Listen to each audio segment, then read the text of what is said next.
Here go. Ben, yesterday you're sitting at this press conference and everybody's going at everybody. What is going through your mind listening to everybody kind of go to war with each other? You guys got me? You hear it all right? So I sat there and some of it was entertaining and some of it, and right towards the end especially, Uriah and I'm just going to pick on Uriah and Dominic Cruz because Dominic some of his recent interviews especially are when him and TJ Dillashaw, it's just like not entertaining. And him and Uriah were stuck on the stage bickering. It sounded like Pee Wee Herman's arguing, calling each other, saying, "I know you are, but what am I?" And I'm just like, you know, this is it? Like, really? Anybody gonna ask me any questions? Thanks, Sure Dog, you didn't ask me a single question. Thank you. So, that was, you know, I mean, the press conferences, guys are supposed to make some interest. You know, we gotta talk, but put a little thought into it, maybe. The heavyweight division, we're like, I think the friendliest of all the divisions. We're like very all nice to each other and stuff. Like, I still managed to figure a way to have fun with it. You know, like at least make the fights interesting. So I don't know. What else? What's your thoughts? How frustrating is that for you to come all this way out and then to sit there through like an hour's worth of media and then not have somebody ask you something? It's not frustrating at all. I've been in situations like that. It's kind of a dues paid. Once I have the title, and I think when I get on stage next time I do one of these, I'll get asked plenty of questions. Right now, just to have my presence there, I think it's a statement. There was 18 of us maybe. Yeah. I mean, there's 600 some employees in the UFC, and here I am separating myself from the rest of the pack.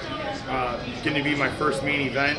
So those things right there are the important things. Getting a chance to go and perform on a stage as a main event. I think getting asked questions will come in time when time's right. The junior fight right now, I think with you got Cormier and Jones up there. I mean, that was sprucing. A lot of people want to ask questions. That's going to be a major fight, so it is understandable. And it was not a waste of time. I've been here. I've been with media since I got here Thursday. I've been doing interviews with all sorts of people. I got to go to the E8 Games release last night. That was super fun. Had a lot of fun with there. Got to do a lot of interviews there. And anytime I have the opportunity to come be with the fans, you know, I've been saying this for a long time. I fight for the fans, and you know, anyone can say that. But when I come here and I sign every autograph that I can and take every picture with a smile on my face, that's actions that speak louder than words. So that's I have a good time. Who would you rather face, Werdum or Stipe, and why? It doesn't matter. It really doesn't. I have more relationship with Stipe. I'd say we're more friends. Like if him and I could easily see us been training partners. We'll be friends after we're both done with the sport. But it's competition, and we're always about challenging each other. As far as which one, I just want the winner. I plan on winning my fight, and I see myself fighting the winner of their fight. I can see that fight happening in the fall. Anything can happen. We all know that. That's what sport is. But I've been pretty good at predicting things lately, and through common sense, I can see this working out that way. How about Junior as an opponent? What do you make of him and his style and his recent struggles in the octagon? You know what? His past is his past as far as where he's at.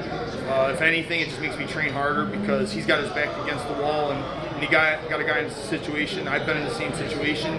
You know, you got something to prove. You got kind of that extra pressure on your shoulders. So he's going to come out and try to perform.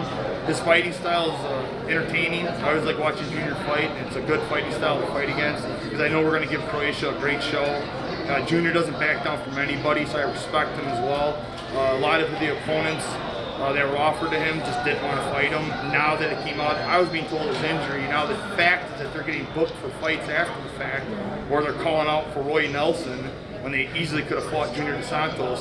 So it just shows a lot of these guys are cowards and they pick and choose. Junior is not. He's a warrior, and him and I have proven we'll fight anybody, and that's why I'm excited for our fight. I know it's going to be a great show, and we're going to go over into Europe. We're going to help build the UFC presence there, and I'm excited for it. And for the fight, as far as him, it's just look at the guy's accomplishments. He has a whole country behind him. He's got, you know, all of South America believes he can win, and they're behind him. So that's what's going to make this such a great fight. And the guy's done a lot, and the three guys that are ranked in front of me, he's beat them all. So that's why this fight means a lot to me. This fight means more to me personally than anything. I told everyone after my last fight that, you know, I have my number one priority is taking out these top guys. So UFC said, oh yeah, and they called up and said, you know, You want to back that up? And I said, absolutely. 5 weeks, main event. Did you ever think in your career you'd be fighting in Croatia? Nope, I never thought about it. I never thought I'd went to Ireland. Never thought I'd fought in South America. Never thought I was going to fight in Japan, and all these things have happened. Now I'm just, the sport has made me very open-minded. Anything's possible, anything can happen, and it continues to do that. That's how the sport works. So I just do my very best to prepare for anything. Fighting in the United States, yeah, it's a little bit easier for me, but an opportunity to go to Croatia, it's good because Junior's having to travel there too. I'm traveling there too, so I feel like it's a neutral ground, and the atmosphere is going to be awesome. I got to go spend some time there. The Croatian fans are amazing, and just Europe in general is just a huge fan base that we're just starting to tap into, and I'm excited to be a part of this growth. Ben, you've had a couple of amazing submissions recently. How much of that do you attribute to new skills in grappling, and how much do you attribute to just pure strength in grappling? So I'll just let you guys know what the go-go choke a little bit. Some people don't know anything about the choke. Obviously, it's newer. My submission skills, this is 16 years in the making. It took me 10 years of developing a foundation, 6 years of the military camp, 5 years prior to that. I've been developing myself to even understand what Luis was trying to teach me. It took 10 years. Then, once he started showing me, it took another 5 years of working on this stuff to the point where I'm bringing it in the cage and using it effectively. We have a full arsenal. We're ready to fight off the back and fight on top. It's just that's what makes me so confident and strong. I know I can win the fight anywhere the fight goes. But the go-go choke, I'll explain it. Luis is 130 pounds.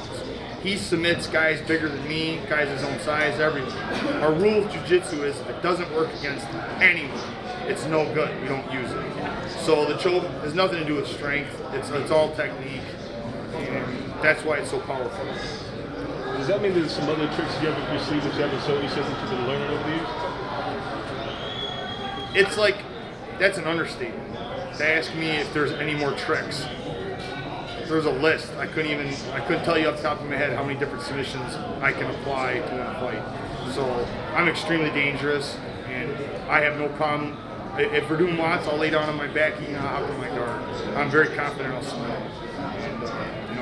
And that fight happens, remember me saying this. Is there any more pressure to get the finish in this fight with the fact that, like you said, the title shot could be, on the line, or do you think regardless, even if you get a decision, you'll still get a title shot?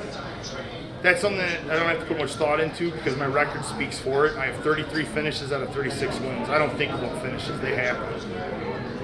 Are you worried about the winner of Werdum and Arlovsky might leapfrog you guys? Had I not taken a fight and Werdum was going to fight Andre Arlovsky, yeah, if I just sat, placed it, and was waiting, then things could have changed. The fact that I took this fight, I'm staying active. I think I'm going to stay a step ahead of Werdum. As long as Werdum keeps winning, he doesn't get knocked out by Arlovsky, he keeps winning, and I'm going to perform like I say, and I'm going to get the title. I could see Werdum being my first title defense. You think it's a little weird at all that you're fighting a guy in Junior dos Santos who's coming off a loss, Werdum's fighting a guy in Arlovsky who's coming off a loss? You think that maybe they should have gone with the rematch with you and Werdum? Yeah, there was talk of it. It looks like, when you look at it on paper, Junior and Arlovsky probably should have fought, both coming off a loss. Me and Werdum should have rematched, we're both on a win streak. That's the sport, though. It makes no sense. And the way I look at it is, all four of us are top guys. Coming off a win or a loss, it doesn't matter. We all have the credentials to back our names, and the fights are meaningful. That's the way it is. There's one guy that's lurking around there that's came last week. It seems like that's a fight that you definitely would want to have back. If the opportunity presented itself, the stranger things have happened with the champion getting hurt or something like that, would you want to take that fight before a title shot? I'm not sure. Like I said, I think this fight's going to set me up for my title shot. But, if the champ gets injured, doesn't want to fight, and then Kane comes back and this fight needs to happen, fine. I would like to get the title and begin just all these fights. I'd like to have them as title defenses.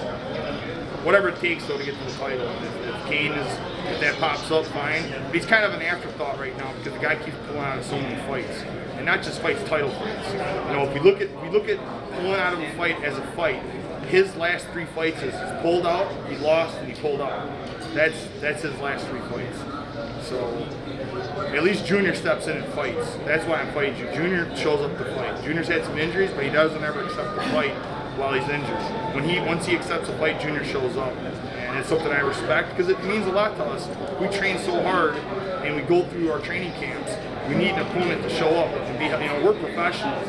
Show up, and these guys that are, getting injured 2 weeks out from the fight, what is going on with a lot of these guys? I've got my own thoughts on the whole thing, but it's not something I really want to bring up because it's kind of negative to the whole sport.